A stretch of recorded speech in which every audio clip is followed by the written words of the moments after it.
ayada degmada Caawda oo ka tirsan gobolka Galgaduud oo ka soconaya wali shirka wada tashiga ee maamul samaynta waqooyiga gobolka Galgaduud ayaa qaar ka mid ah qaybaha kala duwan ee bulshada oo ay horkacayaan odayaasha golaha dhaqanku waxa ay maanta kulankooda ka soo saareen bayaan ay ku cadeynayaan go'aamadii shirarkii in dhawaanahanba uga socday degmada Caawda nabadoon ximbil oo ka mid ah odayaashii maanta kulankan qabtay isla markaana ku guda jira shirka wada tashiga ee maamul samaynta waqooyiga gobolka Galgaduud ayaa waxa hadaladiisa ka mid ahaa waxaan rabnaa tashi badan markay lagu tashaday deegaanka Galgaduud sare wixii ka soo baxay oo nuxur ahaa in aan sheegno taabanaan rabnaa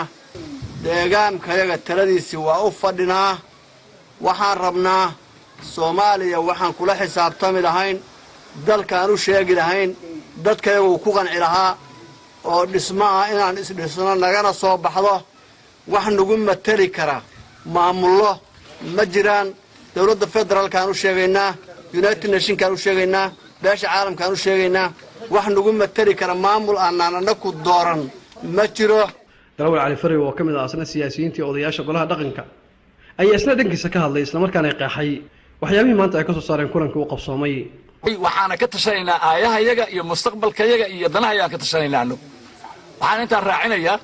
26 sano baabalayna haysata muneeshisiyo mu wax qabto mu ka saar shabaabka dalka waxa weey wax loo qaban maayo caalam sidoo kale Marwo Faadimo Caanood oo kamid ah haweenka ka qayb galay kulankaasi ayaa iyana halkaas ka hadashay masiirkanaga inaan ka tashano inaanu in badan ka fadhinay inaanu ka hadalnay inaanu gabagabaysanay inaanu dawlad goboleed qaadanay Caawdu waa 3 gobol waa leegta markay tirada la sheeyo dadkeeda la sheego iyo maalkeeda iyo ahamiyadeeda iyo garashadeeda dawlad goboleed baan samaysanayna walaalaha yaha ku soo dhawaadeen cid aan colanahay ma jiro bil kulli cid aan colanahay ma jiro Galgaduud waa walaalahan waa gobolkanaga aan ka tirsanayno reer Galgaduud baan ahayn haddana waa badsanayna gobolkaan dhisanayno magacaalna sagiban ka midnahay mid kale dhisanayna ku walaalowno ugu dambeyntii ugaaska beelaha waqooyiga gobolka Galgaduud ugaas Axmed Barra Cali ayaa isna dhankiisa ka warbixiyay isla markaana ku nuuxnuuxsaday in ay diyaar u yihiin shirka wada tashiga iyo qaabka ay u gaari lahaayeen maamul samayn waqooyiga gobolka Galgaduud ka hirgasha ayaa waxa uu yiri waxaanu doonaynaa